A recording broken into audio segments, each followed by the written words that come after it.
Common response that I get from people who know me after they found out that I was running for the House of Delegates was, I thought you were a Republican. And they're not too far off on that, because at one point in time, I considered myself to be right of center, having voted for Democrats and Republicans in previous elections and primaries. But then in 2014, some things happened. First was that in June of 2014, Eric Cantor lost to Dave Bratt in the 7th Congressional District primary.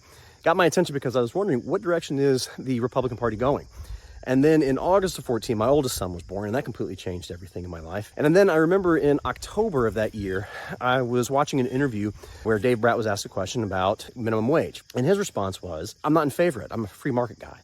I understand the concept behind that. However, I was giving my son a bottle of milk, and then I wondered what would happen if he was 16, comes home from a job interview, and he says, hey, Dad, I got the job. One of the questions I probably would have asked was, well, that's great, son, how much are you making? And if the employer said to him, the market dictates $4 an hour and that's what he's getting paid, I would be furious because he's being taken advantage of. We have a minimum wage in place to prevent that from happening. And that was when I started to embrace what some people would classify as traditionally Democratic ideals. And then in 15, 16, and 17, the Republican Party just stopped resembling anything that it used to, because it repeatedly embraced and made leader the type of man my parents in faith have taught me not to be. And so what I would say to people who are in the same position that I was in 2014, who are not sure if they really want to support the Republican Party or their nominees, I would ask them this question.